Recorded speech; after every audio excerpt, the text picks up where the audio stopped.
Oke. Assalamualaikum warahmatullahi wabarakatuh. Kami dari kelompok 5 Manufaktur 3 dari kelas 3 Logistik D ingin mempresentasikan hasil kerja tugas integrasi kami yang berjudul analisis harga pokok produksi produk roti pabrik Wijaya. Nama-nama kelompok kami yaitu Dimas Patoni Adi Nugraha dengan NPM 1611912 dan Erisa Oktavia dengan NPM 1611924 dan saya sendiri Nida Talianwar dengan NPM 1611940.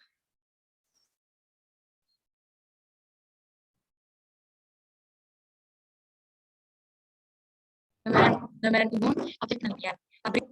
Pabrik Wijaya merupakan salah satu pabrik atau perusahaan makanan berupa roti manis yang terletak di Jalan Poros, SP2 Basecamp, Kabupaten Mimika, Provinsi Papua, Indonesia. Dalam proses pabrik ini juga melayani pemesanan roti melalui kontak nomor telepon agar bisa saling berhubungan antara perusahaan dan konsumen. Berikut yaitu pengumpulan dan pengolahan data. Jadi dari biaya tenaga kerja langsung didapatkan total 161.700.000.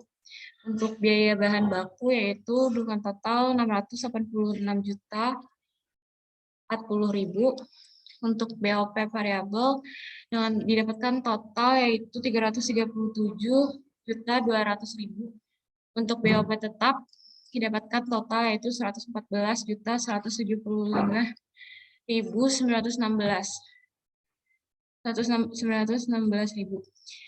Kemudian untuk BOP variabel dan BOP tetap di analogiknya digabung.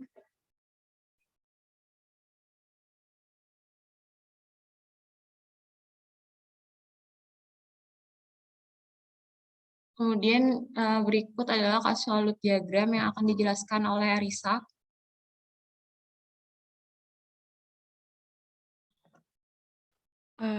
Ini adalah gambaran causal loop diagram dari harga pokok produksi pabrik roti di Wijaya. Nah, untuk mengetahui harga pokok produksi, sebelumnya kita harus mengetahui dulu biaya-biaya apa saja yang terlibat secara langsung pada proses produksi roti. Nah, pada kasus ini ada 3 hal yang perlu kita lakukan pengumpulan dan pengolahan datanya seperti yang ada di tabel. Untuk biaya tenaga kerja langsung itu diperoleh dari proses pembungkusan, pemotongan, pengadukan, pembakaran, dan penimbangan. Lalu untuk biaya bahan baku sendiri, karena kita memproduksi produk roti, maka yang diperlukan itu ada garam, tepung, gula pasir, ayam, mentega, ragi, dan telur. Lalu selanjutnya ada BOP. Nah, seperti yang sudah dijelaskan Nida yang tadi, bahwa BOP di sini adalah biaya overhead pabrik. Nah, biaya overhead pabrik tadi terdiri dari biaya overhead pabrik tetap dan biaya overhead pabrik variabel. Nah, untuk biaya overhead pabrik tetap itu terdiri dari biaya tenaga kerja tidak langsung, biaya penyusutan pabrik, biaya penyusutan peralatan, dan konsumsi karyawan. Sedangkan BOP variabel itu ada biaya pemeliharaan pabrik, biaya wijen, biaya meses, biaya bubuk kelapa, biaya gas, biaya coklat, biaya plastik, biaya pewarna makanan, biaya kacang, dan biaya selai stroberi. Nah, BOP ini nanti pada Anilogik akan digabung menjadi akan digabung menjadi satu. Nah, di sini bisa kita lihat terdapat logo R dan logo B. Nah, di sini ada contohnya ada biaya bahan baku. Nah, dari garis permintaan ini, jika permintaan meningkat, otomatis biaya bahan baku yang diperlukan juga meningkat. Biaya bahan baku yang meningkat akan mempengaruhi harga pokok produksi. Nah, kenapa dia reinforcing? Karena pengaruhnya itu positif dan positif. Jadi, adanya peningkatan-peningkatan.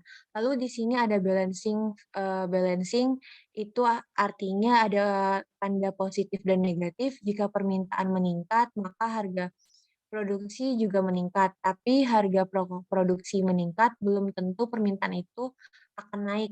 Jadi bisa jadi turun. Nah, selanjutnya dilanjutkan oleh Dimas di SVD-nya.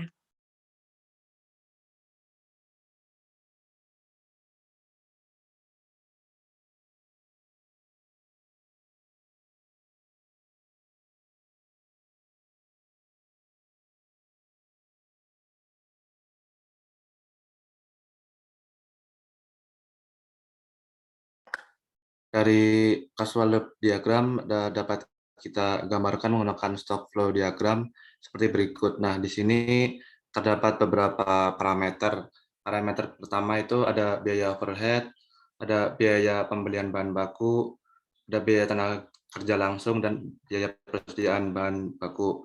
Kemudian persediaan awal dan persediaan akhir. Nah, di sini stok jumlah biaya produksi itu diperoleh dari 3 flow. Nah, flow pertama itu ada jumlah biaya overhead, kemudian flow kedua itu ada jumlah biaya tenaga kerja langsung, dan biaya dan pemakaian bahan baku.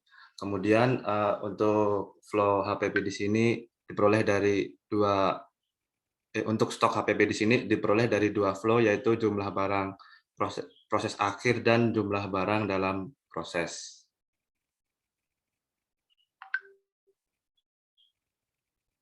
Untuk setelah di-run maka diperoleh HPP sejumlah 610 sekian.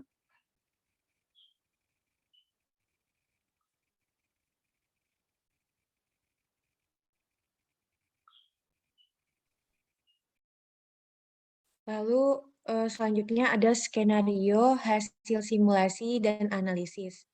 Nah, jadi skenario awalnya itu jumlah harga pokok produksi itu sebesar 610, 908, 400 atau 610 juta, 908.400.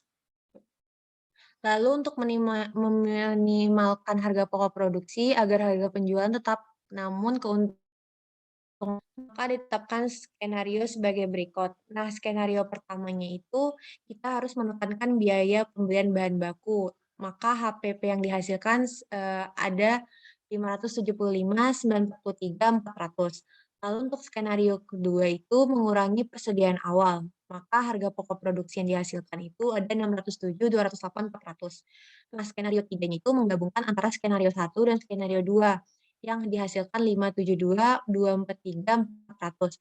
Nah, yang diubah itu kan persediaan awal dan biaya pembelian bahan baku seperti nilai parameter yang sudah tercantum.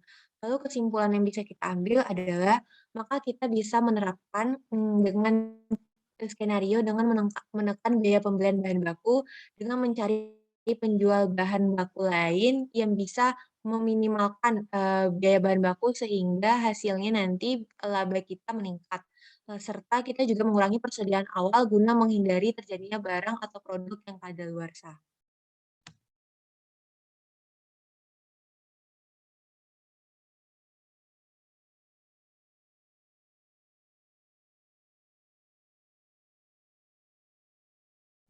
Ya, sekian hasil kerja kelompok kami.